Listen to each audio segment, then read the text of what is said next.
scope of effort which was limited. It was not to help the deen of Allah. To help the deen of Allah, to assist the deen of Allah subhanahu wa ta'ala means that whatever a person wants to practice himself, he is encouraging others, he is inviting others, he is making an effort that others also will stand onto the commands of Allah subhanahu wa ta'ala. Others will also bring deen into their life. This person who is making that type of effort on others, he is considered to be one who is helping the deen of Allah subhanahu wa ta'ala.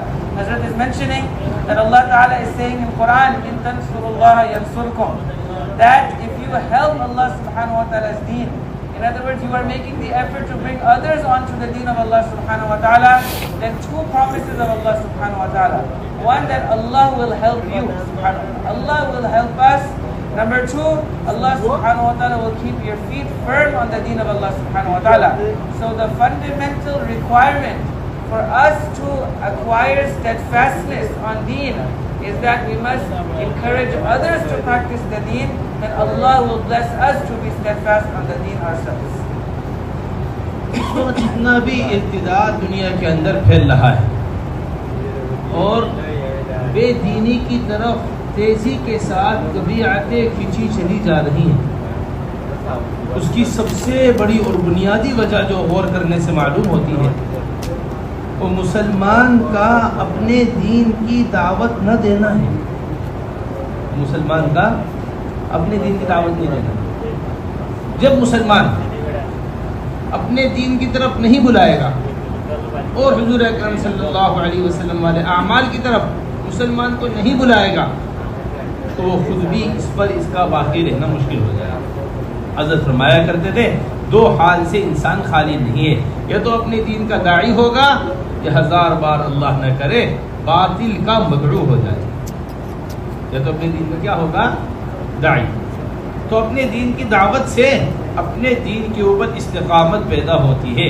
یہ بڑی بنیادی چیز ہے، یہ بڑی بنیادی چیز. حکیم الامت حضرت مولانا اشرف علی تھانوی رحمۃ اللہ علیہ فرمایا کرتے تھے جب بھی میں کسی چیز کو اپنے اندر پیدا کرنا چاہتا ہوں اس کی دعوت دوسروں کو دیتا ہوں. جب میں کسی چیز سے اپنے آپ کو بچانا چاہتا ہوں تو اسے دوسروں کو دعوت دینے کی وجہ سے خود عمل کرنے والا بن جاتا ہوں، اور دوسروں کے روکنے کی وجہ سے خود رکنے والا بن جاتا ہوں. کتنا آسان بات. ہمارا حضرت فرماتے ہیں دعوت داعی کے لیے بطور ترکیز ہے. ترکیز، یہ بات سمجھیے گا اچھی طریقے سے، بہت بھاری جملہ ہے. دعوت داعی کے لیے کیا ہے؟ بطور ترکیز ہے، اور مدعو کے لیے بطور تذکیر ہے. یہ ترکیز کہتے ہیں نیزے کے زمین پر گاڑنے کو. اس طرح نیزے کو زمین پر گاڑا جاتا ہے، گھسایا جاتا ہے زمین کے اندر، بالکل اسی طرح دعوت کے دینے سے بات دل کے اندر اتر جاتی ہے، بات دل کے اندر بیٹھ جاتی ہے، بات دل کے اندر بس جاتی ہے. یہ حضرات صحابہ رضی اللہ عنہم اجمعین اپنے دین کی دعوت کو لے کر ہر طرف پھرا کرتے تھے، اپنی دین کی دعوت کو لے کر ہر ایک کے پاس جایا کرتے تھے. کسی حال کا تأثر کبھی دل کے اندر نہیں لیا کرتے. Respected brothers and honorable elders, all the irtidad and people leaving Islam in the disobedience of Allah subhanahu wa ta'ala that is spreading all around us, that we are witnessing, and the individuals are disinclined towards the deen of Allah subhanahu wa ta'ala, the fundamental reason why all of this is happening is because the Muslim has left the invitation towards the deen of Allah subhanahu wa ta'ala. He is no longer da'i, he is no longer inviting towards Allah subhanahu wa ta'ala's deen. That is why the insides of the Muslims are now disinclined towards the deen, and they are now inclined towards the disobedience of Allah subhanahu wa ta'ala. Respected brothers, when a Muslim will not invite towards the deen, he will not be da'i, then my dear respected brothers, it will be difficult for him to remain on deen, and it will be difficult for him to remain steadfast on the deen. Hazrat Yousuf rahmatullah alayhi used to say that an individual is in one of two conditions.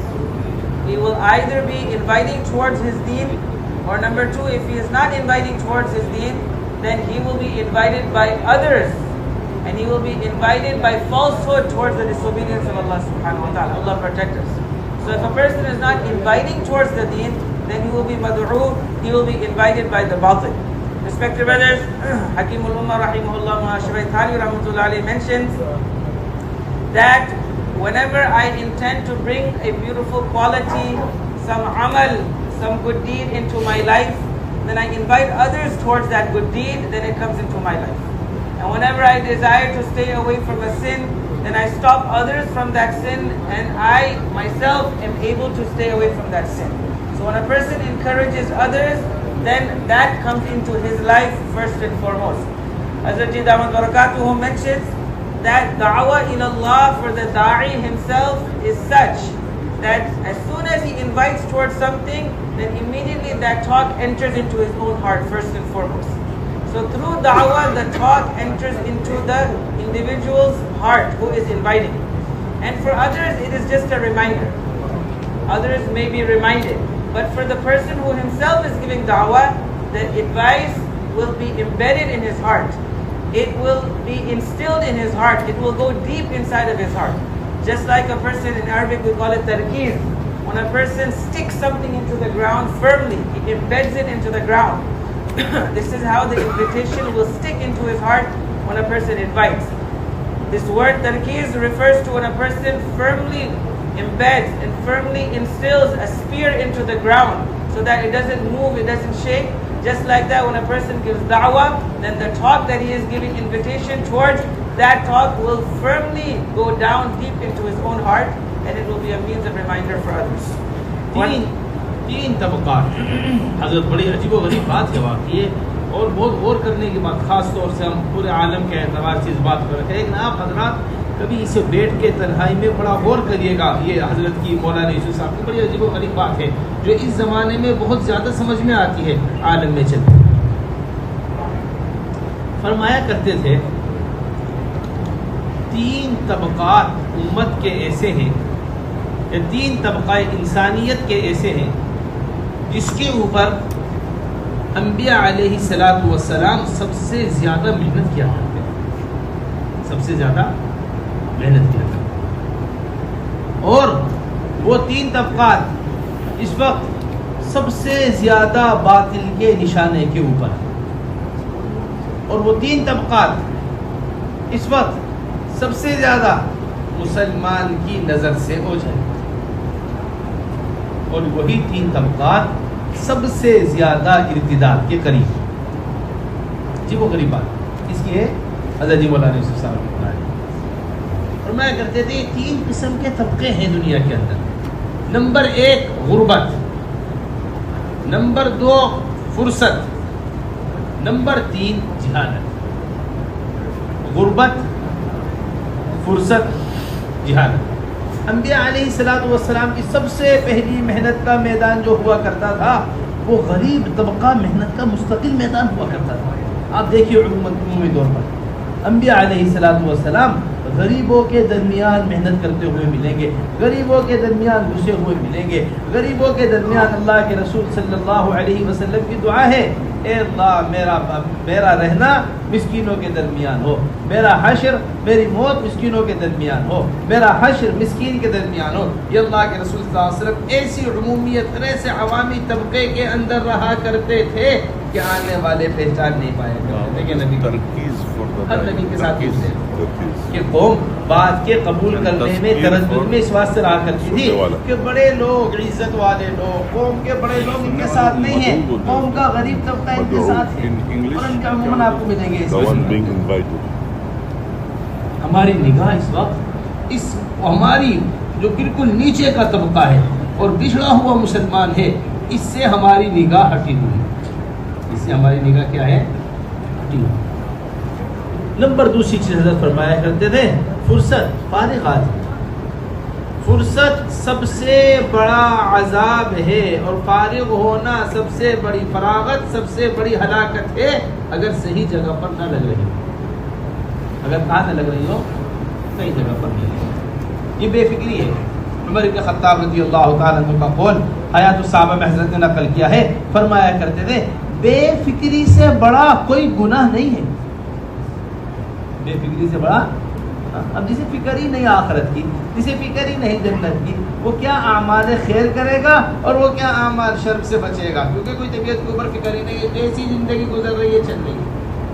हमारे हज़रत जी मौलाना इनामुल हसन साहब रहमतुल्लाह अलैहि बड़ी उम्दा बात फरमाया करते थे, जब इंसान अपने आप को करने के काम में लगा लेता है तो न करने के काम से बच जाता है, लेकिन जब इंसान अपने आप को करने के काम में नहीं लगाता तो न करने के काम उसे करने पड़ते हैं। जितने भी न करने के काम है ना, जो आदमी तसव्वुर नहीं कर सकता करने को, वो इस बात से करने पड़ रहे हैं कि करने के काम में इंसान अपने आप को लगाने को तैयार नहीं। ये है वो फुर्सत। और फिर तीसरी चीज़ वो जिहादत है। वो क्या चीज़ है? वो जिहादत है कि जब जाहिल आदमी है तो जो इसको पढ़ाया जाएगा, जो इसको समझाया जाएगा, वो उसको समझकर ही उसी को इख्तियार कर लेगा। ये सबसे बड़ी परेशानी और मुसीबत है। Brothers, there are three types of individuals who the batil and the falsehood is making a lot of effort on. And unfortunately, these are the three types of people who we are completely unmindful of. We have not made them the target of our efforts. And these three groups of individuals are such that they are easily the target of falsehood, and they are easily being taken away from the deen of Allah subhanahu wa ta'ala because of their circumstances, because of their situation. Hazrat Yousuf rahmatullah alayhi has mentioned that these three groups of individuals that we are about to mention, these were the main scope of effort and the field of effort and the primary focus of the effort of Anbiya alayhi salatu wasalam. Unfortunately, these three types of people, we have not made them the goal and the target of our effort. But falsehood has made them the target of their effort. That is why these three types of people are being taken away from the deen of Allah subhanahu wa ta'ala. And these three individuals who are in this type of situation, they are very close to leaving Islam because of their circumstances. The first are those individuals who are afflicted by poverty. Number two are those individuals who have a lot of free time. And number three, those individuals who are ignorant, they do not have the knowledge of the deen of Allah subhanahu wa ta'ala. My dear respected brothers, if we look at the lives of Anbiya alayhi salatu wasalam, we will find that primarily the Anbiya used to live amongst the poor individuals, and they would make a lot of effort on those who are afflicted with poverty. They were not so affluent. These were the individuals Anbiya used to make effort on. Even Rasulullah sallallahu alaihi wasallam makes this dua that, oh Allah, let me live amongst the poor, let me die amongst the poor, and let me be raised with the poor also. So the Anbiya alayhi salatu wasalam, generally this was their field of effort. And this is why the people, their nation would have doubts and they would have hesitation in accepting the deen of the Anbiya, because they would see that the followers are usually the poor people. The affluent and the well-to-do individuals of the community are not following the Anbiya alayhi salatu wasalam. Primarily it is the poor people, the lower class, that is following the Anbiya alayhi salatu wasalam. So they would be confused that why the poor and the lower classes are following the Anbiya alayhi salatu wasalam. So the primary effort of the Anbiya was the lower class and those who were afflicted with poverty. My dear respected brothers, today unfortunately our gaze has moved away from these types of individuals, and we have not made effort on these types of individuals.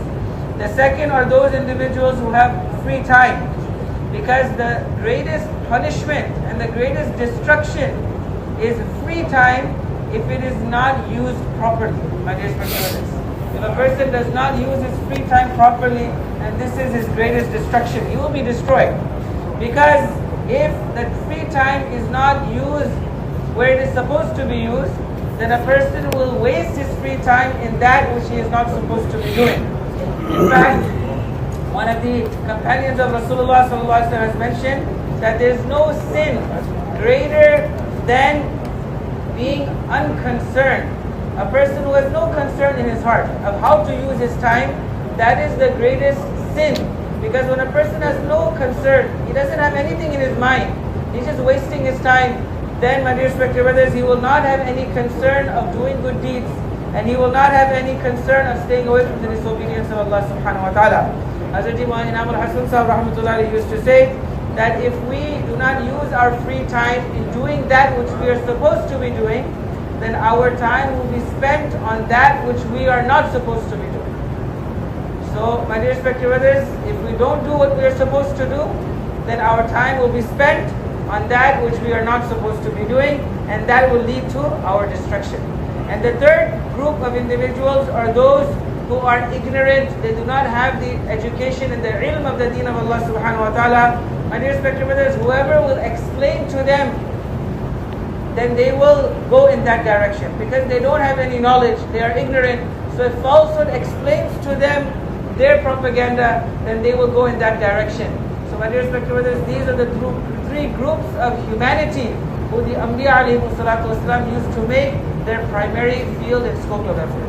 بس ہمارے اس اجتماع کا سب سے بنیادی مقصد جو ان اجتماعات سے اصل طور پر چاہا جاتا ہے، وہ امت کے ان تینوں طبقات سے عمومی سطح پر اختلاط کا نظم قائم ہو.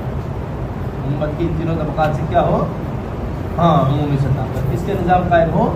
ان سے اختلاط کا نظام، ان سے ملنے کا نظام، ان کے اندر گھسنے کا نظام، یہ ہمیں سیرت کے اندر اور یہ ہمیں حضرات صحابہ رضی اللہ اجمعین کی مبارک زندگی کے اندر ملتا ہے. یہ مکہ مکرمہ کی زندگی ہے حضور اکرم صلی اللہ علیہ وسلم کی، جو حضرت مولانا محمد یوسف صاحب رحمۃ اللہ علیہ فرمایا کرتے ہیں. ایک مدینہ منورہ کی زندگی ہے، اور ایک پھر مکہ مکرمہ کے حج کے موقع، اور ہمارا کیا کہنا چاہیے فتح مکہ کا موقع ہے.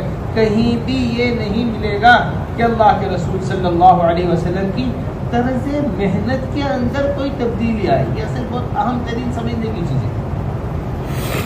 ایک ہے مکہ مکرمہ کی زندگی، جہاں کوئی بات کو سننے والا نہیں ہے، جہاں کوئی بات کو لینے والا نہیں ہے. نمبر دوسری زندگی ہے یہ مدینہ منورہ کی زندگی ہے، جہاں ایک ایسا عملہ بات کے سمجھنے والا، بات کو لینے والا، بات کی محبت کرنے والا، بات کو لینے والا، ایسا کھلا ہوا ماحول ہے کہ اللہ کے رسول صلی اللہ علیہ وسلم کے لعاب مبارک کو بھی صحابہ زمین پر گرنا پسند نہیں کرتے تھے، چاہتے تھے ہاتھ پر لے کر جسم پر ملنے. یہ بڑی عجیب و غریب بات ہے.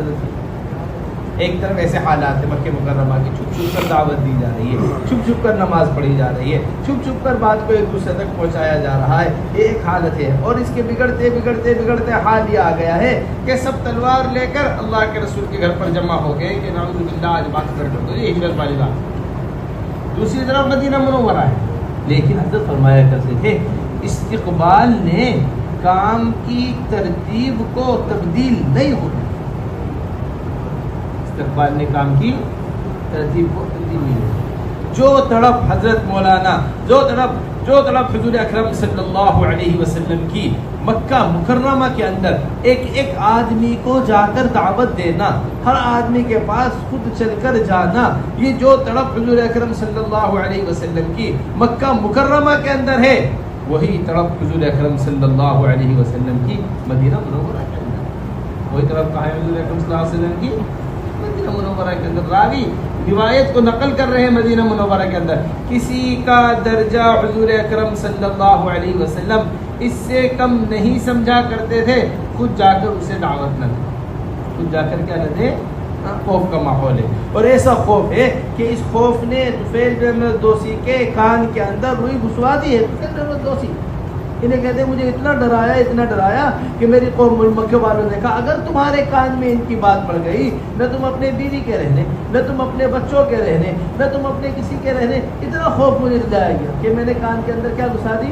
روئی گھسا دی. یہ میں اس میں دو باتیں آپ سے بہت ضروری عرض کر کے دیکھیے، اچھی طرح سمجھیے گا ہماری ان دونوں باتوں کو. یہ بہت اہم بات آپ سے عرض کر رہے ہیں. دو اصول طفیل بن عمرو الدوسی کے واقعے سے کام کرنے والے کو دو اصول ملتے ہیں کام کرنے والے ساتھیوں کو.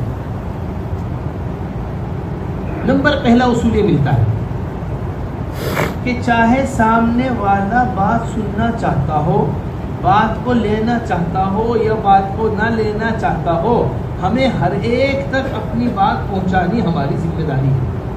یہ پہلا اصول ملتا ہے کام. کان کے اندر روئی گھسی ہوئی تھی، حرم میں داخل ہوئے، کہنے لگے طفیل کیا حال تو نے اپنا بنایا ہوا ہے، ذرا کان سے روئی تو نکال، سن تو صحیح بات کیا کہہ رہے ہیں، عربی زبان کو تو جانتا ہے اچھے برے کلام کو۔ جا کر حضور اکرم صلی اللہ علیہ وسلم کی بات کو سنا، بات نے دل کے اوپر ایسا اثر کیا طفیل نے دوسی کی بات کو، کہ اللہ کے رسول کی بات کا ایسا اثر ہوا کہ وہی بات کو قبول کر لیا۔ یہ پہلی چیز ہے کہ جو آدمی خود بات نہیں سننا چاہتا تھا، اللہ جل جلالہ عم نوالہ اس آدمی کے ذریعے ایسے آدمی کو لے کر آئے ہیں جنہوں نے ساری دنیا میں حضور اکرم صلی اللہ علیہ وسلم کی بات کو پہنچایا۔ امام المحدثین 80 گھرانے لے کر آئے تھے طفیل بن دوسی اپنے ساتھ، اس میں ایک گھرانہ کون سا تھا؟ اس میں ایک گھرانہ ابو ہریرہ امام المحدثین کا گھرانہ ہے۔ 5300 سے زیادہ روایتیں، 5300 سے زیادہ روایتیں ہیں، اور صرف 4 سال حضور اکرم صلی اللہ علیہ وسلم کی صحبت میں رہے، 4 سال۔ اور کتنی روایتیں ہیں؟ اور اتنی روایتیں نقل کر کے کہتے ہیں ابھی ایک پوٹلی روایتوں کی کھولی ہے، ایک پوٹلی تو میں نے بند کر کے رکھی ہوئی، میں نے کھولی ہی نہیں۔ ہم نہیں جانتے کس کے پیچھے کون ہے، ہم کس سے مل رہے ہیں، اللہ اس کے ذریعے کس کو لے کر آ رہے ہیں۔ کبھی بھی اس بات کو نہیں سوچنا چاہیے یہ کام صلاحیتوں کا محتاج نہیں ہے۔ حضرت فرمایا کرتے تھے یہ کام تو ان صلاحیتوں کے پیدا کرنے والا کام ہے، یہ ان چیزوں کے پیدا کرنے والا کام ہے جس پر اللہ تبارک و تعالیٰ آدمی سے کام کو لے۔ یہ بات بہت اچھی طرح سمجھیں، یہ نہیں فلاں آدمی ہوگا یہ ہوگا، فلاں آدمی نہیں ہوگا، نہیں، اللہ تعالیٰ جس سے جی چاہے جو جی چاہے کام لے۔ تو پہلا اصول یہ ملتا ہے۔ نمبر دوسری اور بڑی مزیدار چیز سمجھنے کی ہے، یہ واقعہ آپ حضرات جسے ہمیشہ اپنے پاس رہ کر کے بات یاد ہے کہ حضرات صحابہ رضی اللہ مجمعین کو جس کام کے اوپر لگا دیا جایا کرتا تھا وہ اس کام کو اس وقت کی سب سے بڑی ضرورت کو سمجھتے ہوئے، اس امر کو اپنے لیے سب سے بڑا امر سمجھتے ہوئے یکسوئی کے ساتھ ساری چیزوں سے کٹ کر اس میں لگ جایا کرتے، یکسوئی کے ساتھ ساری چیزوں سے کٹ کر پھر دوسی گئے، جا کر اپنے علاقے میں کام میں لگے، اور ایسا کام میں لگے کہ حضور اکرم صلی اللہ علیہ وسلم ہجرت کر کر مدینہ منورہ سے، مکہ مکرمہ سے مدینہ منورہ چلے گئے، جنگ احد ہو گئی، جنگ بدر ہو گئی، جب یہ ساری کی سارے بڑے بڑے تقاضے ہوتے چلے گئے، ہجرت ہو گئی حضور اکرم صلی اللہ علیہ وسلم کی، خیبر کے موقع پر اپنی قوم کو لے کر آئے ہیں حضور اکرم صلی اللہ علیہ وسلم کے پاس 80 گھرانوں کے ساتھ۔ سمجھ اس بات کو اچھی طریقے سے، کتنے بڑے بڑے اجتماعات ہو کر گزر گئے، لیکن جس کام کے اوپر لگایا تھا اس کام سے ادھر ادھر نہیں، مجھے میری قوم قبیلہ دوست کی طرف بھیجا گیا ہے، میں قبیلہ دوست کے اوپر، اے طفیل جاؤ قبیلے کے اوپر محنت کرو، تم جیسے ہیرے موتی ابھی اس قبیلے کے اندر موجود تھے، یہ کہہ کر بھیجا گیا۔ وہ پھر ایسا ہیرا نکل کر آیا ہے، فرمایا کوئی خیر نہیں تھی قبیلہ دوست میں اگر ابو ہریرہ نہ ہو، ایسا ہیرا نکل کر اس قبیلے سے آیا۔ اس لیے میرے محترم دوستوں ان باتوں کو سب سے پہلے اچھی طرح لیجئے۔ ہماری طبیعتیں بڑی پریشانی کی چیز ہے کہ ایک چیز کے اوپر جم نہیں سکتی۔ امام غزالی علیہ رحمہ فرماتے ہیں کہ اعمال خیر پر استقامت انسان کے لیے دنیا میں ایسا ہی مشکل ترین کام ہے جیسا پل صراط سے گزرنا آخرت میں مشکل ترین کام ہے۔ اس طرح پل صراط سے گزرنا آخرت میں بال سے باریک راستہ، تلوار سے تیز راستہ، اس پہ سے گزرنا آسان نہیں ہے۔ اس بات سے فرمایا 1000 کرامتوں سے بہتر وہ استقامت، جس چیز پہ لگایا جائے اس چیز پر آدمی لگے۔ Respected brothers, the ijtema that is going to happen, one of the basic fundamental objectives of this ijtema is that how we can create a general atmosphere and environment of mixing with these 3 groups of individuals. Those who are afflicted with poverty, the poor, lower class individuals, those who do not have the knowledge of deen, and those who have a lot of free time. How we can create a general environment of mixing with these, all the groups and these individuals. We find, Muhammad used to say, that we find that there are 2 different eras in the lifetime of Rasulullah sallallahu alaihi wasallam. One is the Meccan period where Rasulullah sallallahu alaihi wasallam made effort in Makkah Mukarramah before the Hijrah. And the second is the period of Medina Munawwara. We find that both of these periods in the time of Rasulullah sallallahu alaihi wasallam, in the lifetime of Rasulullah sallallahu alaihi wasallam, even though there was a great difference between these two periods. In the Makki period, there was a lot of weakness, a lot of difficulty. Sahaba radiallahu anhu had to even conceal their deen to such an extent that even the disbelievers made an effort with their swords to take the life of Rasulullah sallallahu alaihi wasallam. This is the type of situation of fear, etc. that existed in the time of Makkah Mukarramah. And in Medina Munawwara, mashallah, there was a group of Sahaba who were ready to take whatever command Rasulullah sallallahu alaihi wasallam would give to them. There was a lot of ease and a lot of manpower in terms of Sahaba. But my dear respected brothers, the method of effort of Rasulullah sallallahu alaihi wasallam did not change and was the same in Makkah and was the same in Medina Munawwara. This is the very important point that we have to keep in mind. That Rasulullah sallallahu alaihi wasallam, the method of effort remained the same before the Hijrah in Makkah Mukarramah and after the Hijrah in Medina Munawwara.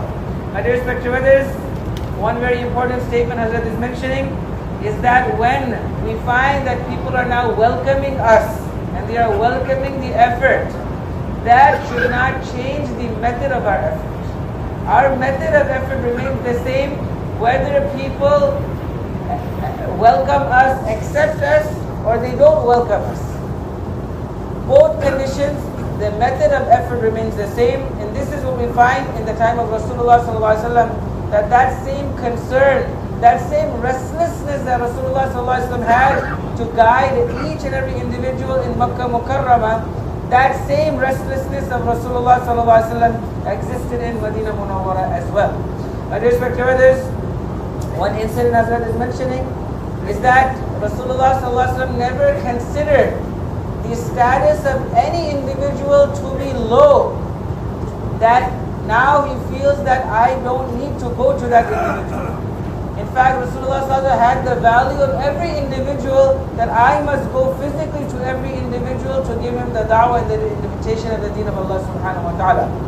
We find that in the days of fear, right, in the time of Makkah Mukarramah, we find that one individual, Tufail bin Amr ad-Dawsi, he came to Makkah Mukarramah, and the people of Makkah, they warned him that don't listen to this person, Muhammad sallallahu alaihi wasallam, because if you listen to his talk, then you will have to be separated from your family, you will be separated from your loved ones. So a lot of calamities and problems will come into your life. So don't listen to him. So out of fear, before he accepted Islam, he put cotton into his ears so that the words of Rasulullah sallallahu alaihi wasallam should not enter into his ears. My dear respected brothers, from this incident of Tufail bin Amr ad-Dawsi radiyallahu ta'ala anhu, we find two very important principles and two very important usul of the effort are extracted from this story.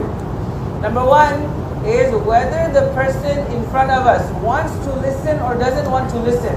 It is still our responsibility to make effort on that individual and convey the message to that individual. We find that Tufail bin Amr ad-Dawsi radiyallahu ta'ala anhu, he did not want to listen, to such an extent that he put something in his ear so that he cannot listen. But still we find that Rasulullah sallallahu alaihi wasallam is making effort that the invitation of deen reaches this person also, subhanAllah. MashaAllah, when he entered into the haram, now he took out the cotton and he listened to the recitation of Rasulullah sallallahu alaihi wasallam, and he listens to the invitation of Rasulullah sallallahu alaihi wasallam. So much affected he is by this talk and da'wah that now he accepts Islam. So this is, my dear respected brothers, the first principle that we find, that the person who did not even want to listen to the talk of deen, Allah Ta'ala made him the means of guidance of that individual who made the entire world listen to the words of Rasulullah sallallahu alaihi wasallam. He himself didn't want to listen, but through him such an individual, Abu Hurairah radiyallahu anhu, was guided, through whom the entire world is now listening to the words of Rasulullah sallallahu alaihi wasallam. Subhanallah. We find Abu Hurairah radiyallahu anhu, even though he only had 4 years of the companionship of Rasulullah sallallahu alaihi wasallam, he accepted Islam very late. Still, The most ahadith are narrated by Abu Hurairah radhiyallahu anhu, approximately more than 5,300 ahadith. And still he mentions that a huge collection of ahadith still are with me that I have not narrated to others. This is how many ahadith that Abu Hurairah radhiyallahu anhu has conveyed to the ummah. And who was the means of this person's guidance? That individual who did not even want to listen to the talk of the deen of Allah subhanahu wa ta'ala. But Rasulullah sallallahu alaihi wasallam made effort on him also. As it is mentioning, we don't know what khair, what guidance, what goodness is hidden behind each and every individual. We don't know that who can do what work of deen. We should not make effort, we should not leave the effort on an individual considering that he's just one person, who cares? No. We don't know what type of work Allah Ta'ala will take from that person, subhanAllah. My dear respected brothers, this effort is not in need of qualities, that we only make effort on the one who has capabilities, mashallah. Now if he enters, if he accepts that so many people will be guided through him, we don't look at that. This effort is not in need of individuals with capabilities. Rather, this effort itself creates capabilities within the individuals. We make effort on an individual, he comes in, automatically Allah will create capabilities within that individual. So my dear respected brothers, this is the first principle we understand. Whether the person wants to listen or not, we have to make effort on every individual. Number two is we find that whatever work, whatever job that Rasulullah ﷺ used to assign to any Sahabi, then he would be so engaged in that job, in that work, that he would lose focus from everything else except that job that Rasulullah ﷺ has assigned to him. SubhanAllah. Unfortunately, we find our mentalities that we are assigned some job, some work, but still our mind is not focused. Our mind is on something else. My dear respected brothers, we find that whatever command, whatever job, and whatever work they were assigned, they would consider that to be the greatest command of that time. That we should not lose focus of this work. We find that Tufail bin Amr ad-Dawsi radhiyallahu anhu, Rasulullah sallallahu alaihi wasallam had sent him back to his people, his nation, his tribe. And he remained there giving da'wah to his tribe with such focus that in Medina Munawwara, the hijrah already happened to Medina. In Medina, great ijtima'at happened, Badr happened, Uhud happened, so many great expeditions happened. But Tufail bin Amr ad-Dawsi remained steadfast on the assignment that he was given. He never lost focus of that. He never said, oh, I will miss Badr, I will miss Uhud, I should go there. No. The assignment that is given to me by Rasulullah ﷺ, he focused on that with single-mindedness and with complete 100% focus. And you see, my dear respected brothers, how much work Allah took from him, that at the occasion of Khaybar, when the expedition of Khaybar was happening, that is the time when Tufail bin Amr ad-Dawsi came to Medina Munawwara with 80 families who had accepted Islam. And amongst them, mashallah, was Abu Hurairah radiyallahu ta'ala anhu. So my dear respected brothers, we don't know how many diamonds Tufail bin Amr ad-Dawsi was given that assignment. Because how many diamonds, how many pearls, how many beautiful individuals are still hidden in that community who you still have to make effort on. My dear respected brothers, our issue is that our minds and our heart is not focused with steadfastness on the assignment that we are given. We are not steadfast. We lose focus very quickly. Imam Ghazali rahimahullah, he mentioned that steadfastness on a'mal of goodness, on good deeds, this is so difficult, just like it is difficult to cross over the bridge of Sirat on the day of judgment. SubhanAllah. How thin it is thinner than a piece of hair, and it is more sharper than a sword. Remaining steadfast, my dear respected brothers, on deen and on the assignment that we are given, to remain steadfast on that is just as difficult as it is to cross over the bridge of Sirat. मेरे मुहतरम दोस्तों, एक बहुत अहम बात आप हज़रात के सामने रखते हैं, वो ये कि इस मेहनत के ज़रिए जो इज्तिमा के लिए हो रही है, आखिर इज्तिमा से हम चाहते क्या हैं? इज्तिमा की मेहनत चल रही है और इज्तिमा की मेहनत से हम क्या चाहते हैं?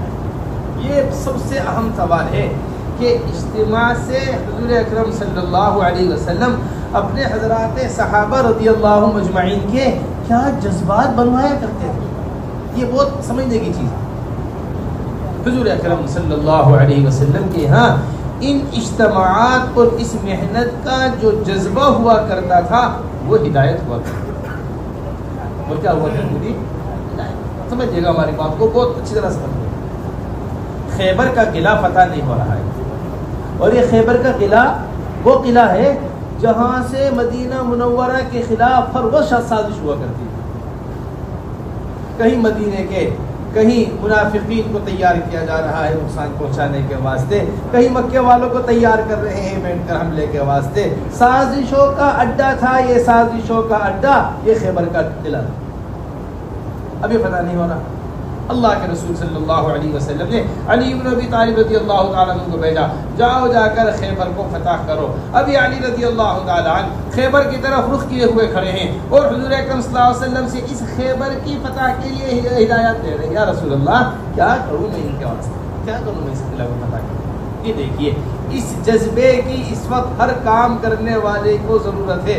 جو حضور اکرم صلی اللہ علیہ وسلم کا جذبہ ان لوگوں کے لیے ہے جو تکلیف پہنچا رہے ہیں، نقصان پہنچا رہے ہیں. ہمیں افسوس ہے اس بات کا بہت زیادہ، جو نقصان پہنچانے والوں کے لیے اللہ کے رسول کا جذبہ ہوا کرتا تھا، جو اغیار کے لیے اللہ کے رسول صلی اللہ علیہ وسلم کا جذبہ ہوا کرتا تھا، آج وہ ہمارا اپنے مسلمان بھائیوں کے لیے بھی جذبہ نہیں ہے. آج اپنے لیے بھی جذبہ نہیں، اپنوں کے لیے کوئی جذبہ نہیں جو اللہ کے رسول کے جذبہ کرنے کے لیے ہوا کرتا ہے. یہ فرمایا حضور اکرم صلی اللہ علیہ وسلم نے، اے علی تمہارے ذریعے ایک آدمی ہدایت کے اوپر آ جائے یہ سرخ اونٹوں کے مل جانے سے زیادہ بہتر بات ہے. یہ ہدایت کس وقت دی جا رہی ہے؟ جب خیبر کو فتح کرنے جا رہے ہیں.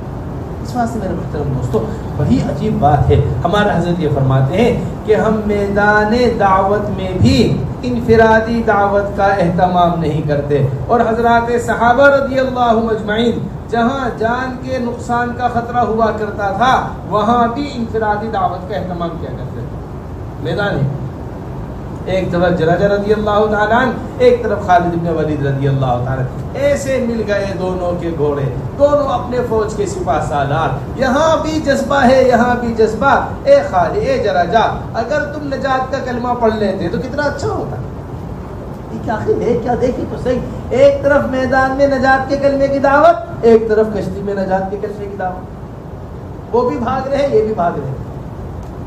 کہاں جا رہے ہو؟ اکرمہ بھاگے ہوئے، میں تو بھاگ رہا ہوں مکہ چھوڑ کر، طوفان آ گیا ہے کشتی کے اندر. اے اکرمہ اب تو بس ایک ہی راستہ ہے. کیا راستہ ہے بچنے کا؟ نجات کا کلمہ پڑھ لیتے. کیا ہے یہ نجات کا کلمہ؟ کہاں بھاگتے ہوئے اکرمہ؟ ابو جہل کے بیٹے ہی انہیں واپس لے کر آئے. کہاں میدان جنگ ہے؟ یہ جذبہ حضرات صحابہ رضی اللہ مجمعین کا ہر میدان کے اندر آپ کو ملے. اس لیے میرے دوستوں ان باتوں کو سب سے پہلے سمجھنے کی ضرورت ہے. یہ حضور اکرم صلی اللہ علیہ وسلم کا آنے والوں کے لیے محنت کا جذبہ ہوا کرتا تھا، جو اب ہمارا جذبہ نہیں رہا ہے. ایک ایک فرد کے اوپر محنت کرنا، ایک ایک فرد کو لے کر بیٹھنا، وہی کے ذریعے معلوم ہوا ہے کہ عمیر جو آ رہے ہیں یہ اچھی نیت لے کر نہیں آ رہے ہیں. مکے سے تلوار لے کر چلے ہیں عمیر، اپنے قرض کی ادائیگی کا وعدہ کروا کر چلے ہیں عمیر کہ تم میرا قرض ادا کر دینا، نعوذ باللہ میں مدینہ منورہ جا کر اس معاملے کو ختم کرتا ہوں. عمر رضی اللہ تعالیٰ نے دیکھا کہ عمیر آ رہے ہیں، فوراً اٹھ کر گریبان پکڑ لیا. اے عمیر، تو مکے کے شیطانوں میں سے ایک شیطان ہے، کیا بات ہے، کیوں آئے؟ اے عمیر، اللہ کا رسول اٹھایا اپنے پاس. اے عمیر کیسے آنا ہوا ہے؟ جی میں تو اپنے رشتہ داروں سے ملاقات کرنے کے واسطے آیا ہوں. اے عمیر یہ تلوار کیوں لے کر آئے ہو؟ یہ اچھی چیز نہیں ہے، اس نے ہمارے اور آپ کے درمیان دوری پیدا کر دی ہے. اے عمیر ذرا بتاؤ تو صحیح، کعبے کے پردے کے پاس فلاں کافر سے کیا بات کر کر آئے تھے، فلاں مشرک سے کیا بات کر کر آئے تھے؟ فوراً کہنے لگے اشہد ان لا الہ الا اللہ و اشہد ان محمد رسول اللہ. میرے محترم دوستو بس یہ اس وقت کی سب سے زیادہ ضرورت کی حالت ہے. یہ ہماری اجتماع کی رات، یہ ہمارا اجتماع کے ایک دن پہلے کا جذبہ، وہ جذبہ ہونا چاہیے جو ابو سفیان کے لیے حضرت معاذ رضی اللہ تعالیٰ کا جذبہ ہے. جذبہ یہ پکڑے گئے تھے ایک دن پہلے، مکے میں داخل ہونے سے ایک دن پہلے آ گئے تھے. ابو سفیان جب مکے میں دخول نہیں ہوا تھا، یا رسول اللہ آپ تو ابو سفیان کو مجھے دے دیجئے، میں پوری رات ان کے ساتھ کیا کروں گا، सरगोशी करूँगा। सबसे बड़ा इज्तिमा जिसे इज्तिमा कहा गया है, सबसे बड़ी फतह जिसे फतह कहा गया है, इन्ना फतहना लका फतहन मुबीना कुरान बयान कर रहा है। इस फतह को, जिस बड़ी फतह को कुरान बयान कर रहा है, उस फतह की रात भी आपको इनफिरादी दावत से मिलेगी। उस फतह की रात में क्या मिलेगी? सारी रात बेकरार होकर अबू सुफियान के ऊपर लगे रहे। हजरत अब्बास रज़ी अल्लाह ताला सारी रात खुशामद करते रहे अबू सुफियान की। हजरत अब्बास रज़ी अल्लाह ताला तैयार करते रहे। इस सारी रात की सरगोशी का असर था, सुबह वजू से ही अबू सुफियान मुतासिर हो गए। इससे मुतासिर हुए, वजू से। क्या कर रहे हैं? ये हमले की तैयारी शुरू हो गई। नहीं, हमला कुछ नहीं है, ये तो नमाज की तैयारी हो रही है। और ऐसी तैयारी तो हम दिन में 5 दफा करते हैं। ये थी रात भर दिन तैयार हुआ, मेहनत हो जाती। इसलिए मेरे मोहतरम दोस्तों, 2 बातें हमें आपसे बहुत दरख्वास्त है। हमारी ये रात, ये फतह मक्के की रात की तरह गुजरे, हमारा ये दिन ऐसी मेहनत के अंदर गुजरे, वो जज्बा हमारे अंदर किसी तरह पैदा हो जाए जो हुजूर अकरम सल्लल्लाहु अलैहि वसल्लम का जज्बा हुआ करता था अपनी उम्मत के लिए। वो जज्बा हमारे अंदर पैदा हो जो हजरात सहाबा रज़ियल्लाहु अजमईन का जज्बा हुआ करता था अपनी मेहनत के लिए। इस जज्बे का पैदा करना असल मकसद है इस इज्तिमा की मेहनत के जरिए।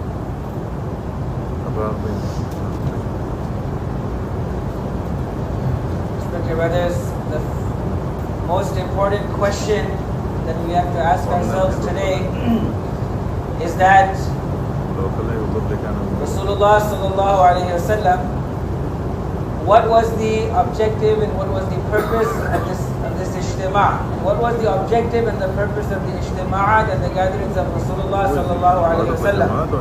And what emotions did Rasulullah sallallahu alaihi wasallam create within Sahaba radiyallahu ajma'in through these gatherings and ijtima'at? Because we are about to have an ijtima also. We find that the emotions and the objective of the ijtima of Rasulullah sallallahu alaihi wasallam is the spreading of hidayat and guidance. My dear respected brothers, the incident of Khaybar, there was a specific fort that was not being conquered, and this was that fort in which the plans against the Muslims were being devised by the non-believers. Munafiqeen were prepared in this fort. It was more like their center and headquarters for devising plans against the believers. So this is that type of fort, my dear respected brothers. Rasulullah sallallahu alaihi wasallam is sending Ali radiyallahu ta'ala now go and conquer that fort. At that time, Ali radiyallahu ta'ala is taking instructions and hidayat from Rasulullah sallallahu alaihi wasallam that what should I do? My dear respected brothers, this is that fort through which a lot of loss came to the believers. A lot of harm came to the believers. But still look at the emotions of Rasulullah sallallahu alaihi wasallam of guidance and hidayat. That type of fikr, that type of concern that Rasulullah sallallahu alaihi wasallam used to have for those who are causing harm to him. Unfortunately, we find with great regret we have to say that we do not have that same concern for each other and for the believers also. The concern of guidance that he had for those who cause harm to him, we don't have that same concern for each other and the believers. My dear respected brothers, the instructions that Rasulullah sallallahu alaihi wasallam gives to Ali radhiyallahu anhu is that if even one individual gets guidance and hidayat through you, and this is better for you than red camels. My dear respected brothers, Hazrat Ji Damat Barakatuh mentions that unfortunately that even in the field of da'wah, that field which is already prepared for da'wah ilallah, in that field we are not giving individual da'wah to each other. Whereas Sahaba radiyallahu ajma'in, in that field in which their life was in danger, even in that situation and circumstance, they would give individual da'wah to others. We find that Khalid bin Walid radhiyallahu anhu and Jaraja, they are both the commanders and the leaders of their own groups and jama'at. So they come face to face. Their horses meet each other. My dear respected brothers, it's almost the time of fighting. At that time, Khalid radhiyallahu anhu, he says to Jaraja that if you had accepted Islam, how good it would be. Subhanallah. Even on that occasion, Khalid radhiyallahu anhu is giving individual dawah. Even in the Maidan, in the field of fear, and a field wherein one's life is in danger, in that situation also individual da'wah is being given priority. My dear respected brothers, Ikrimah, and the son of Abu Jahl, before he became Muslim, right, he's running away from Islam. He's already in a ship. In the ship, when the ship is moving and is about to sink, right, the sailor of the ship tells him that recite the kalima of najat and salvation. So he says, what is that kalima? So he says the kalima of la ilaha illallah. Even in the ship, individual da'wah is happening. So every field we find, every place we find, every situation we find, that Sahaba radiallahu ajma'in are giving individual da'wah. My dear respected brothers, this was the fikr that Rasulullah sallallahu alaihi wasallam instilled within every Sahabi, that individual giving da'wah one-to-one da'wah to each and every person. In fact, we find that even that person who came to Medina Munawwara with the intention to take the life of Rasulullah sallallahu alaihi wasallam, Umair, he came, right, with the intention to take the life of Rasulullah sallallahu alaihi wasallam. And Rasulullah sallallahu alaihi wasallam found out through wahi that this person is coming with bad intentions. And he was given a bribe also, that if you go and do and fulfill this task of taking the life of Rasulullah sallallahu alaihi wasallam, then we will pay off all of your debts also. So this individual is coming with bad intentions. When he comes to Medina Munawwara, Umar grabs him, right, and he takes him to Rasulullah sallallahu alaihi wasallam. Rasulullah sallallahu alaihi wasallam asks him, "Oh Umair, why have you come?" So he makes up a story. He says, "I've come to visit relatives." He says, "Then what's the matter with this sword? Why you have come with this sword?" So he starts to curse the sword and says, "This sword has caused a lot of disunity between us and you. The sword is no good."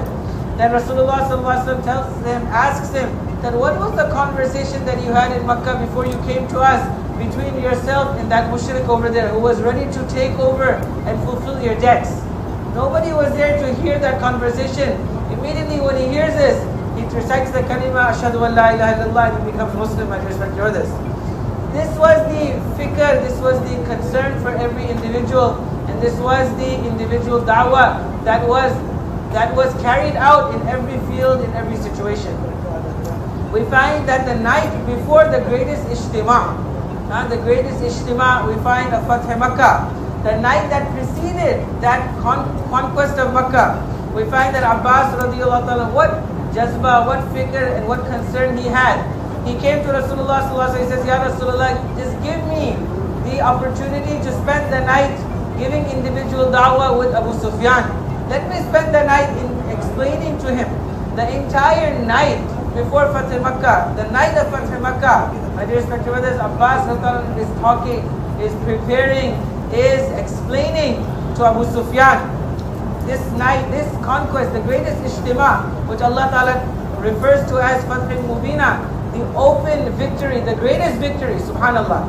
That entire night is spent in individual da'wah, explaining to Abu Sufyan.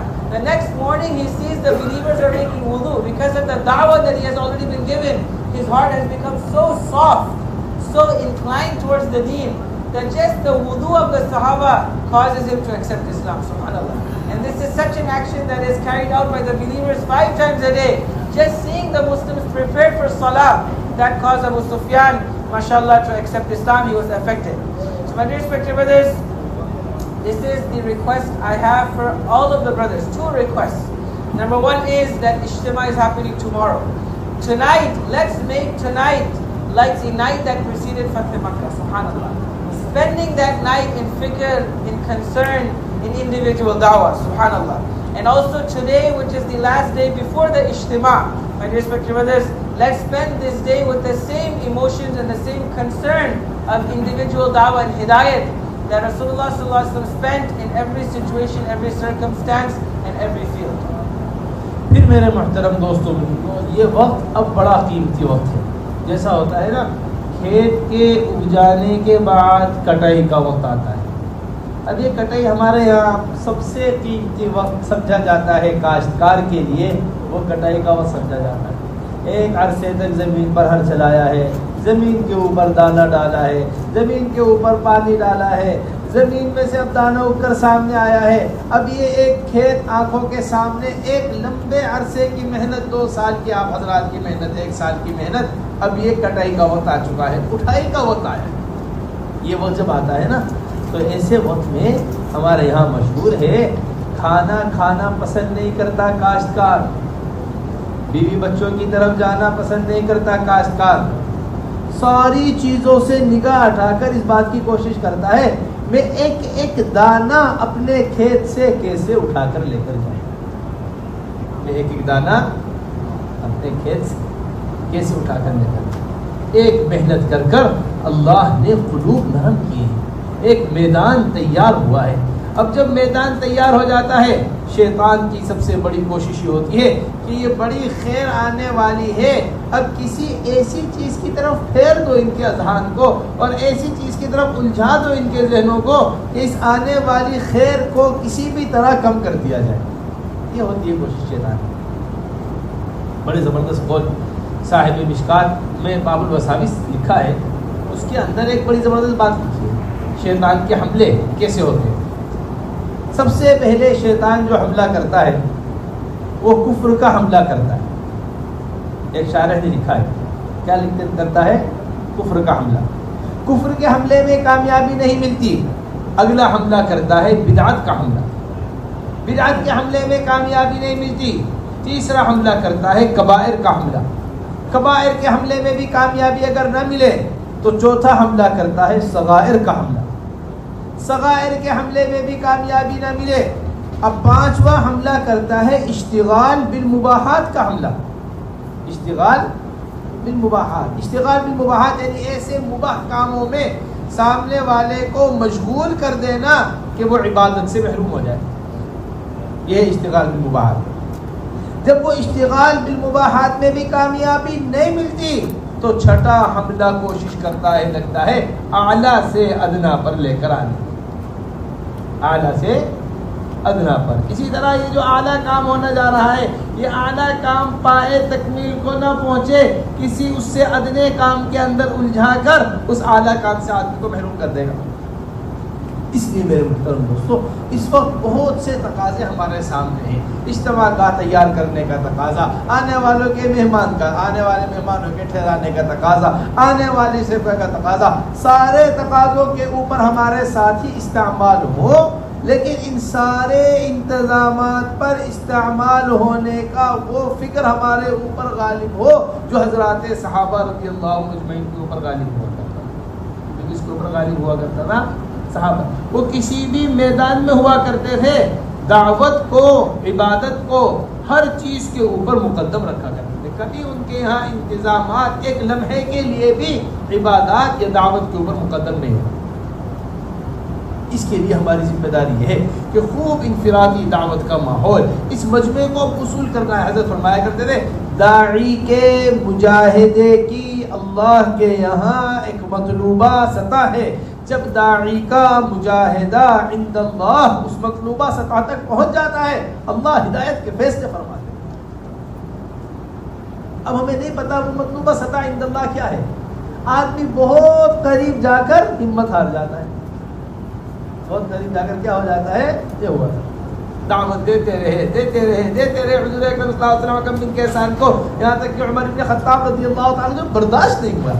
اللہ کے نبی ہے، کوئی معمولی بات، ایک آدمی کے پیچھے اپنے آپ کو تھکا رہے ہیں، اللہ کے نبی یا رسول اللہ مجھے اجازت دیجیے۔ میں فوراً اللہ کے رسول صلی اللہ علیہ وسلم نے نگاہ ہٹائی اور جس کام میں لگے ہوئے تھے اسی کام میں دوبارہ کرنے شروع کیا، یہاں تک کہ حکم بن کیسان نے بات کو قبول کر لیا۔ فرمایا کہ اگر میں تمہاری بات مان لیتا یہ آدمی دوزخ کے اندر جاتا، میں نے تمہاری بات نہیں مانی، اب یہ آدمی جنت کے اندر جائے گا۔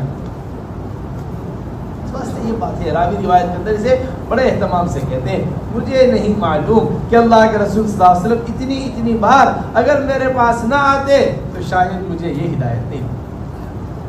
بس میرے محترم دوستو یہ آج کا دن یہ بڑا قیمتی دن ہے، یہ آج کی آنے والی رات یہ بڑی اہمیت کی رات ہے، یہ 2 سال کا خلاصہ ہے، یہ 2.5 سال کا خلاصہ ہے۔ اس میں ہمارے ساتھی اپنی تمام تر جذبات کو قربان کرتے ہوئے، اپنے آرام کو قربان کرتے ہوئے، اپنی ضروریات کو قربان کرتے ہوئے، دیکھو ہمارے ہمیشہ بات یاد رکھیے گا، مقصد کو کے حصول کے لیے انسان ضروریات کو قربان کرتا ہے۔ جب مقصد سامنے ہوتا ہے نا کوئی تو ضروریات کو اس کے لیے کیا کیا جاتا ہے، कुर्बान किया जाता है। कोई आदमी आपको ऐसा नहीं मिलेगा कि जो आदमी ज़रूरियात के लिए मकसद को ही कुर्बान कर दे। हर एक का एक मकसद सामने होता है। एक काश्तकार का खेत काटना मकसद है, एक दुकानदार का दुकान मकसद है, एक ऑफिस वाले ने अपना मकसद बनाया है कि मेरे साल का अब ये खुलासा निकल कर आया है, ये 2 दिन 4 दिन मेरे बड़े बुनियादी हैं, अब इन 2-4 दिन के वास्ते अपनी सारी कुर्बानी वो दे देता है। न बीवी का पता है न बच्चों का पता है।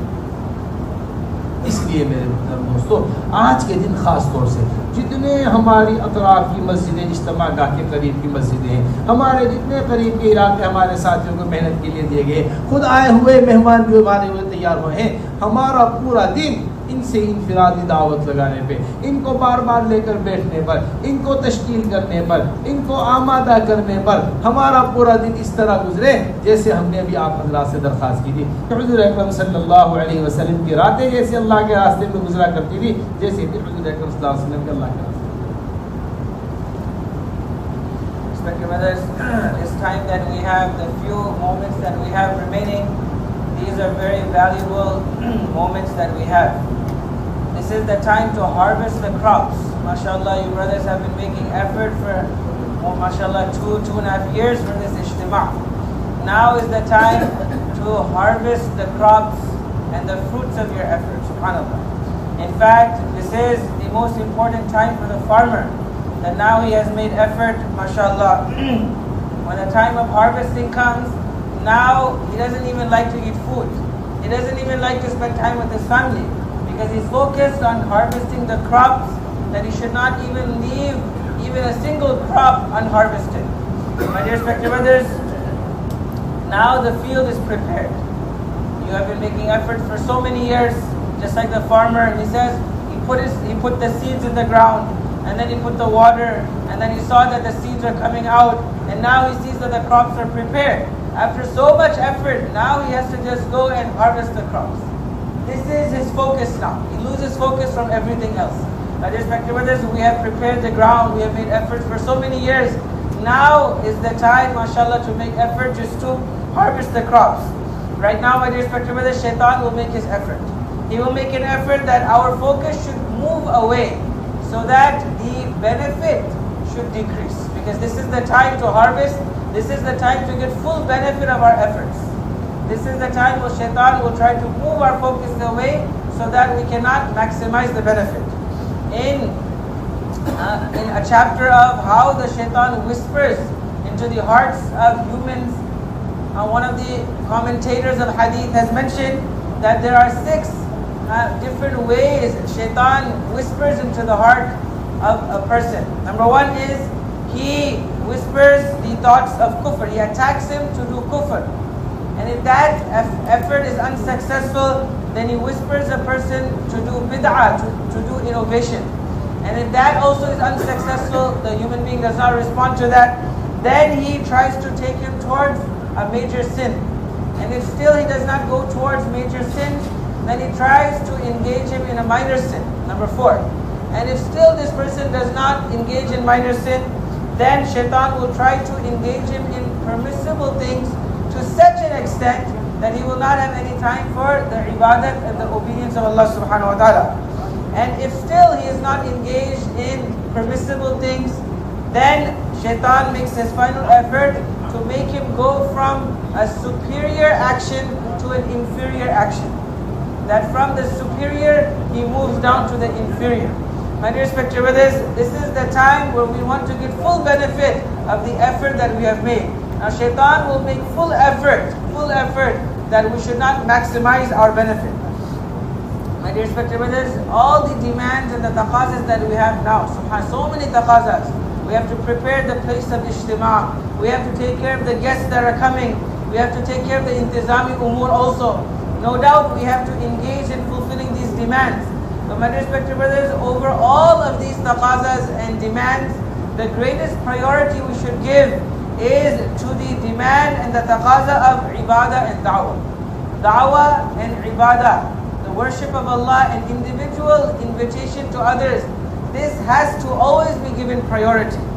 Respected brothers, we have to create such an environment of individual da'wah, that no matter what responsibility we have, ibadat and da'wah have to be given priority. So today and tomorrow and the days of ijtima should be spent, mashallah, in the ibadat of Allah, and also in inviting others towards preparing their minds and individually inviting others. Respected brothers, Hazrat has mentioned that when Allah Ta'ala has a specific level of sacrifice, that when a da'i reaches that level of sacrifice, then Allah Subhanahu wa Ta'ala makes decisions of hidayat and guidance. But shaitan makes such an effort that we get close to that level, but then we give up and we stop. And that guidance is not decided by Allah Subhanahu wa Ta'ala. We find in the incident of Rasulullah SAW giving da'wah to one individual, so much he was giving da'wah, so many hours, that Rasulullah SAW is getting tired. Umar radiallahu anhu seeing this, he says, Ya Rasulullah, leave him. There's no hope in this person, just leave him. Don't give him that much da'wah, you're stressing yourself too much, you're exerting yourself too much. But Rasulullah ﷺ did not lose focus. He continued to give da'wah to this individual until, mashallah, Allah Ta'ala gave hidayat to this person. SubhanAllah.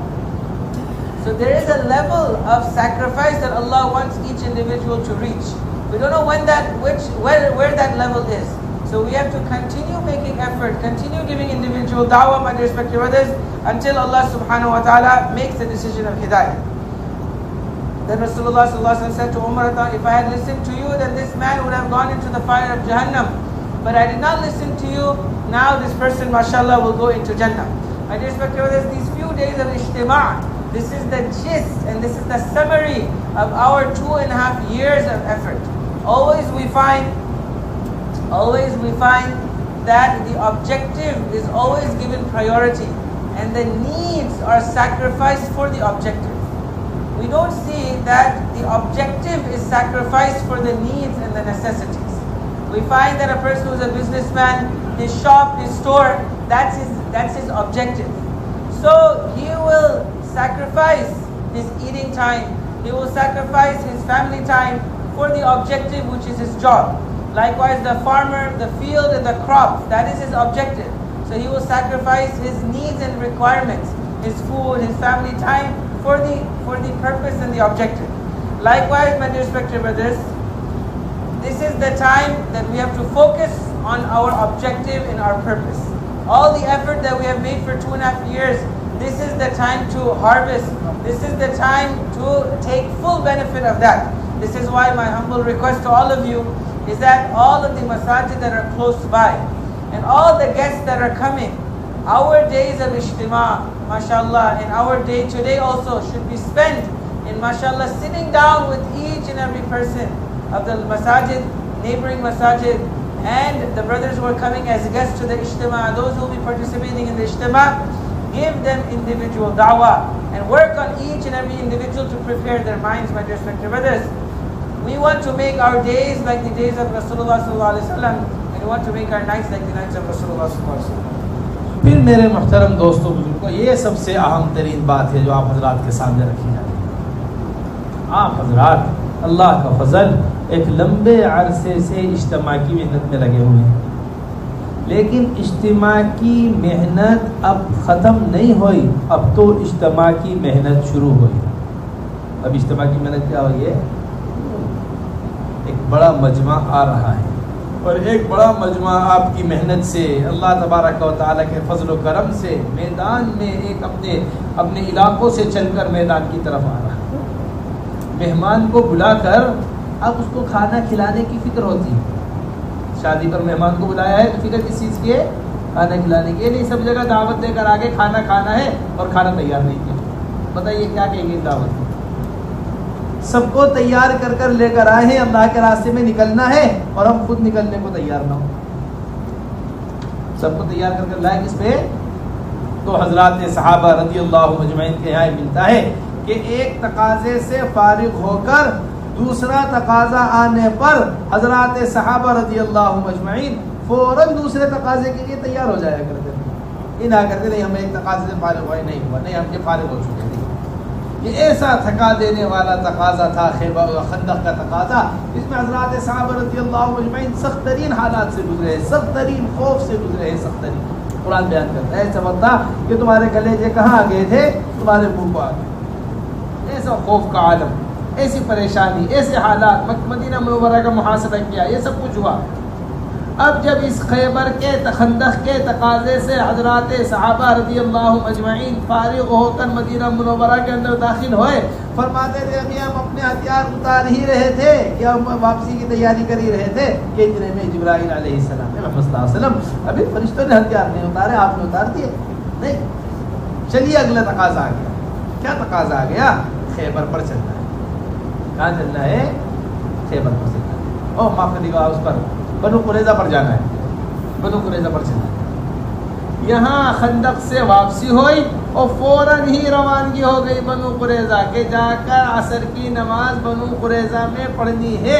حضرات صحابہ رضی اللہ اجمعین فوراً بنو قریظہ کی طرف روانہ ہوئے. یہ ہم ایک بہت اہم بات آپ حضرات سے رکھنا چاہتے ہیں. آپ حضرات حملے کو لے کر چلنے والے ذمہ دار ہیں. یہ مت سمجھیے ہمارے 4 مہینے اجتماع پہ پورے ہو جائیں گے, ہم نے 2 مہینے اجتماع کی محنت کے لیے فارغ کیے تو پورے ہو جائیں گے, ہمارا چلہ اجتماع کی محنت کے لیے تھا, ہمارا چلہ اجتماع کی محنت سے پورا ہو جائے گا. جس دن ہار ہم فارغ کریں گے اس دن ہم بھی فارغ ہو کے گھر کو چلے جائیں گے. یہ ہمارے اجتماع کا مقصد ہی نہیں. یہ جو مجمع ایک لمبے عرصے بعد چل کر آیا ہے, ہم ابھی سے اپنے ذہنی طور پر تیار ہوں اس مجمع کو آگے خود لے کر چلنے کے واسطے. یہ اصل بات ہے. اب انتقال ہوا, چند مہینے, چند شاید 1 سال ہوا ہوگا, 1.5 سال, یہ عظمت ہوا ہے.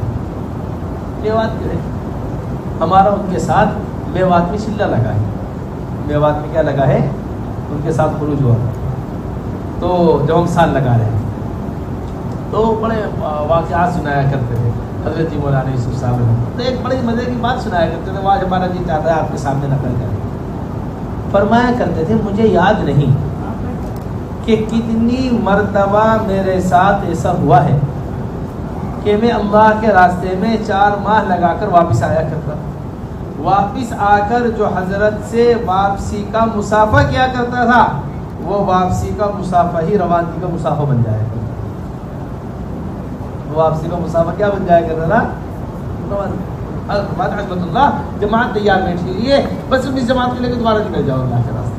کیونکہ میں واپسی کرتا, گھر جانے کی مسافہ کر رہا ہوں 4 مہینے سے, وہ واپسی کا مسافہ دوبارہ روانگی کا مسافہ. اس لیے میرے محترم اس بات کو سمجھیے اچھی طریقے سے کہ ان آنے والوں کو لے کر چلنا. آپ حضرات کی سرپرستی میں جو ذمہ داروں نے اجتماع کی محنت کے لیے وقت فارغ کیا تھا, اب ان کی بڑی ذمہ داری ہے کہ اس اجتماع سے نکلنے والی جماعتوں کو ساتھ لے کر چلیں. جب تک یہ نیا عملہ پرانوں کے ساتھ نہیں چلے گا, پرانوں کے نئے کے ساتھ چلنے سے اور نئے کے پرانوں کے ساتھ چلنے سے نئے لوگوں کی تربیت ہوتی ہے اور پرانے لوگوں کی ترقی ہوتی ہے. یہ ہمیں سیرت سے ملتا ہے. واحد ابن حجر آئے تو حضور اکرم صلی اللہ علیہ وسلم نے ان کے حوالے کیا, معاویہ رضی اللہ تعالیٰ عنہ کے حوالے کیا. یہ ان کو لے کر چلے ہیں. معاویہ رضی اللہ تعالیٰ نے جتنی تکالیف اٹھائی وہ واحد ابن حجر سے اٹھائی. اس لیے میرے محترم دوستو اس کا عزم کیجئے کہ اب ہم نے اجتماع کی تیاری کی ہے. یہ ساتھی اجتماع کے لیے تیار ہو کر آنے والا مجمع جو ہے قدامہ 2-2, 3-3 پرانے کام کرنے والے ساتھی اپنے وقت کو قربانی کو بڑھاتے ہوئے, اپنے ساتھیوں کے اوپر میں تقاضے کو سامنے رکھتے ہوئے اپنے آپ کو اب ان تقاضوں کے لیے اہتمام کے ساتھ پائیں.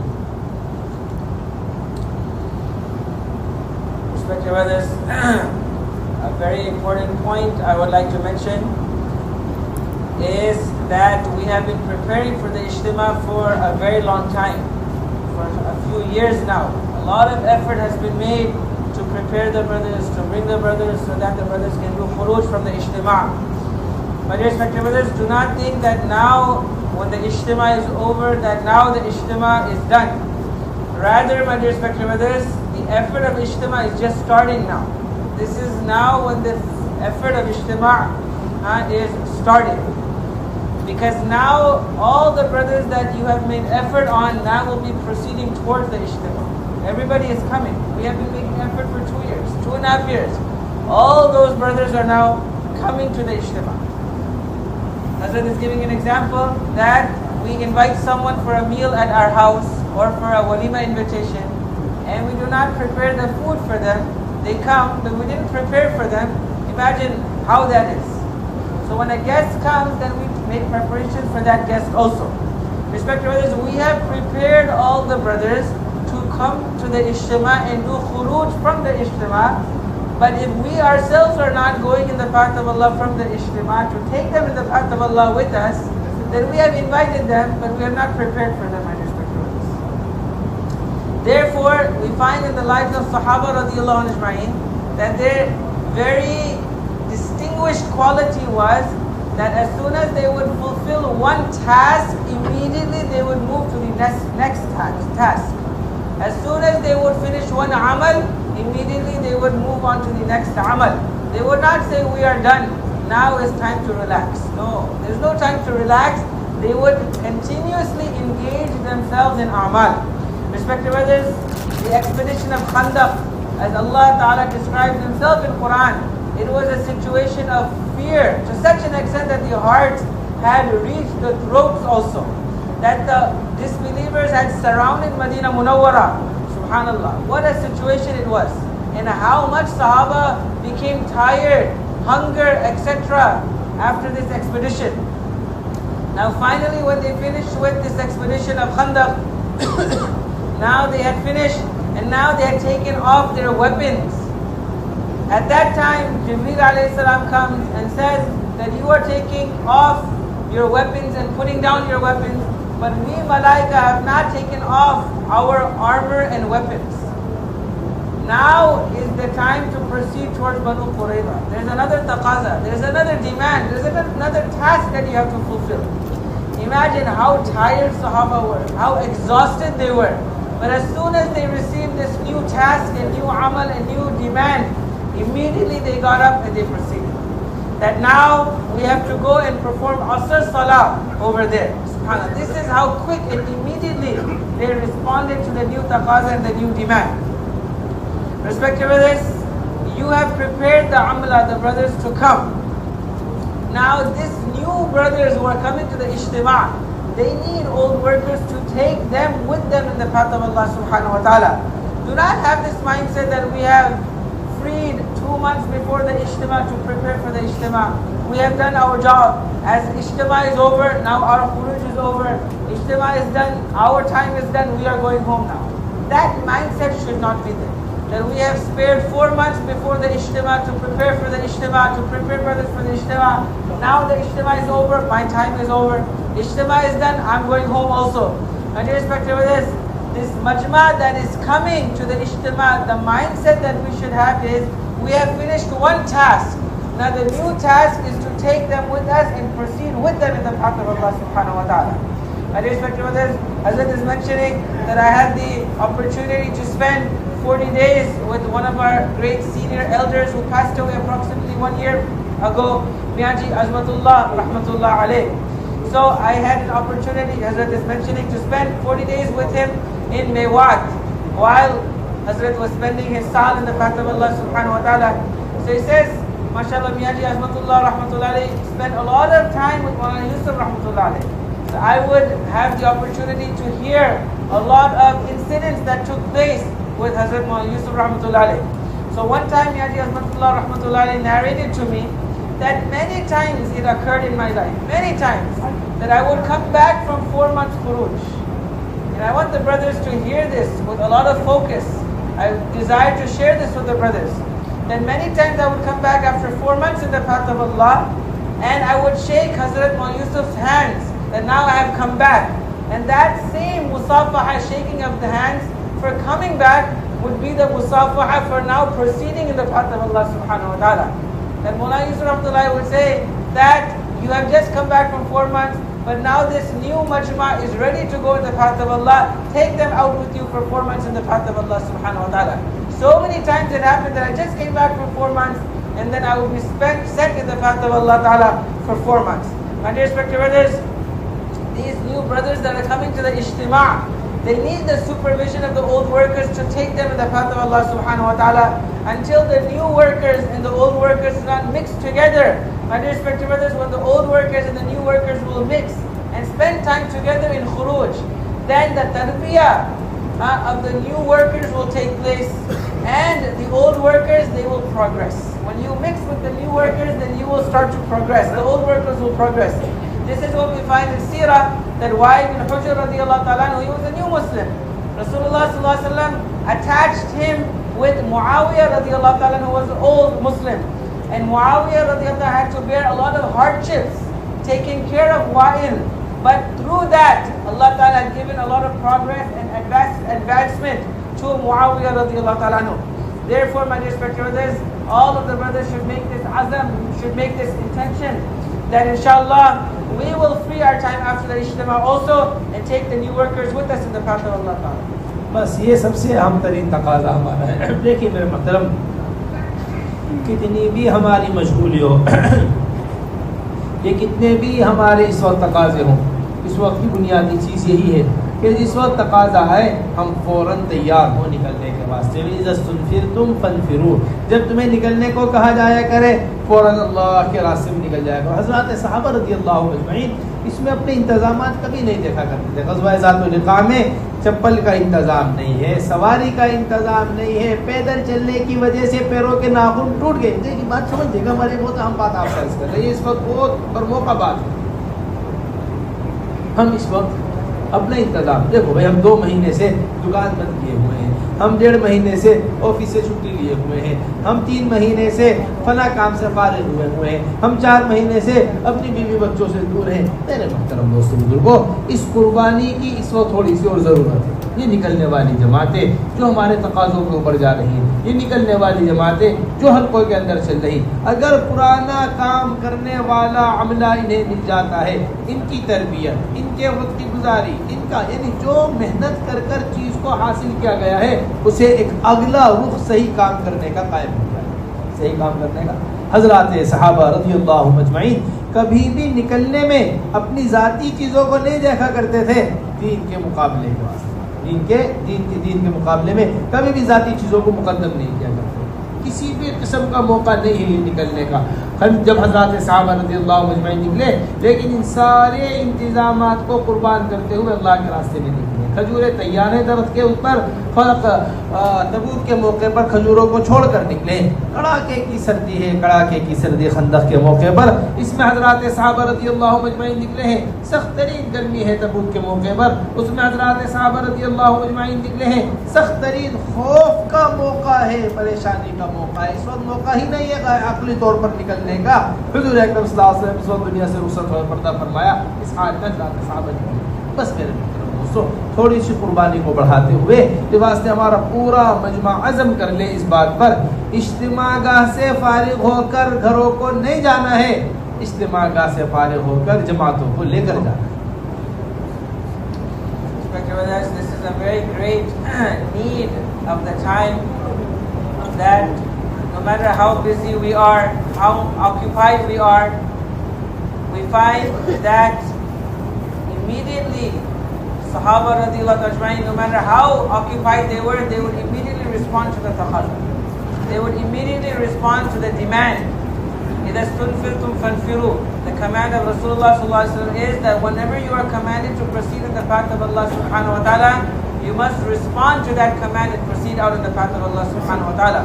The Sahaba radiyallahu ajma'in never looked at their resources, that is it the situation to go? Do I have the financial capability? Do I have the resources to go? This they never looked at. My dear respected ones, one of the expeditions, Dhatul Riqa', they did not even have shoes to move out in the path of Allah subhanahu wa ta'ala with.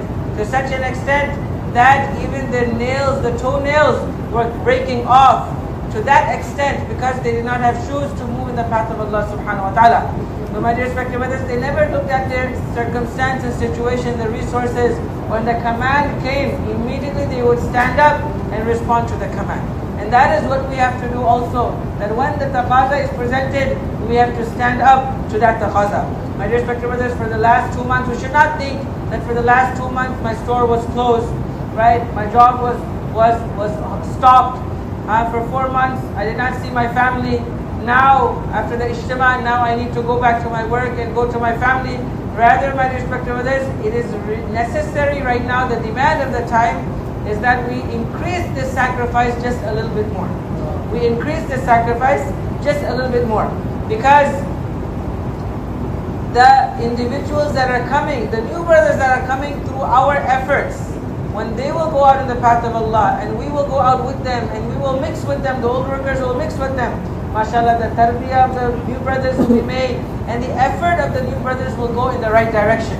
My dear respected brothers, we find that Sahaba radiallahu ajma'in, they never gave preference to their individual needs over the needs and the demand of deen. They always gave priority and preference to the demand of deen over their individual needs and requirements.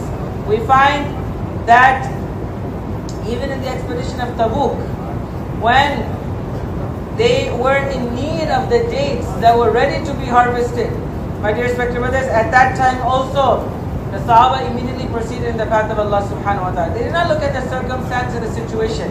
The dates were ready, still they proceeded in the path of Allah. It was very hot, still they proceeded in the path of Allah. Sometimes it was very cold, still they proceeded in the path of Allah subhanahu wa ta'ala. And the most difficult circumstance that came to Sahaba was the passing away of Rasulullah sallallahu alaihi wasallam. The day when Rasulullah sallallahu alaihi wasallam passed away, even that day, the demand of khuruj, Sahaba radhiyallahu never delayed that also. The Jama'at were sent out in the path of Allah subhanahu wa ta'ala, even the situation where Rasulullah sallallahu alaihi wasallam passed away.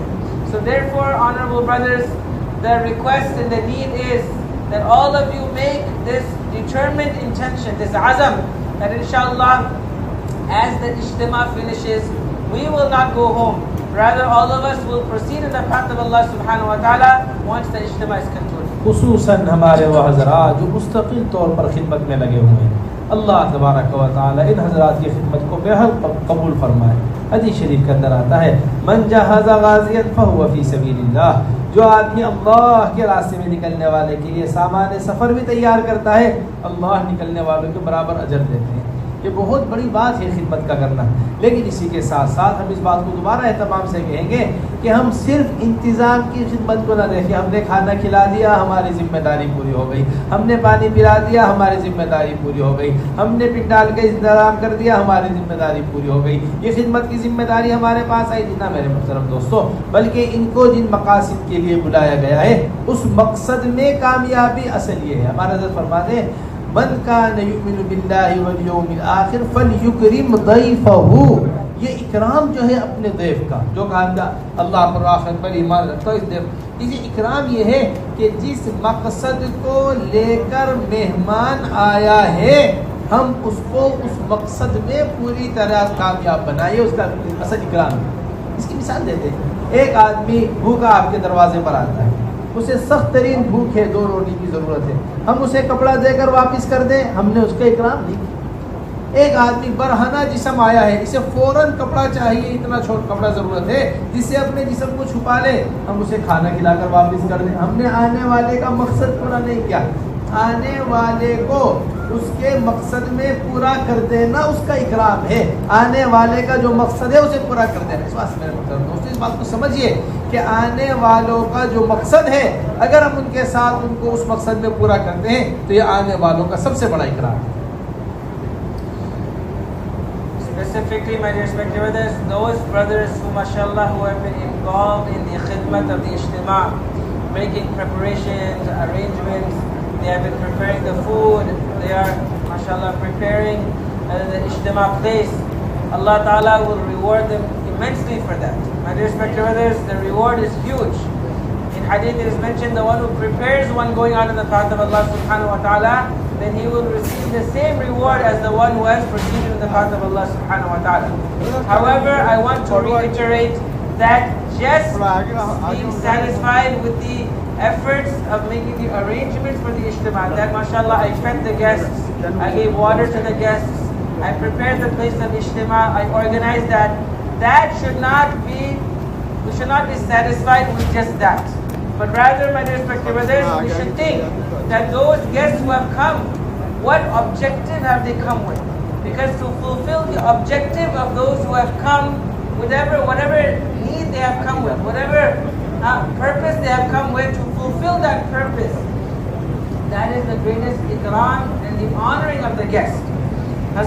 mentions the hadith in which Rasulullah sallallahu alaihi wasallam says that whoever believes in Allah subhanahu wa ta'ala in the day of judgment, that he must honor his guest. What is the honoring of the guest? The honoring of the guest is that whatever need he has come with, we have to fulfill that need. Example of that is a person who has come to your door and he is hungry. He says, I have not eaten food for many days. And you take a pair of clothes and give him a pair of clothes. You have not fulfilled his need, so you have not honored that guest. Likewise, a person who has come and he is unclothed, he is naked, he has nothing to wear, and he says, I need something to wear, and you give him some food to eat. My dear respected brothers, we have not fulfilled his need, therefore we have not honored the guest. Respected brothers, the honoring of the guest is that whatever need he has come with, then we have to fulfill that need. Likewise, my dear respected brothers, this majma that has come, and we have prepared them for the objective, mashallah, of khuruj in the path of Allah subhanahu wa ta'ala. The real ikram of these guests is that we must fulfill their need and requirement and proceed with them in the path of Allah.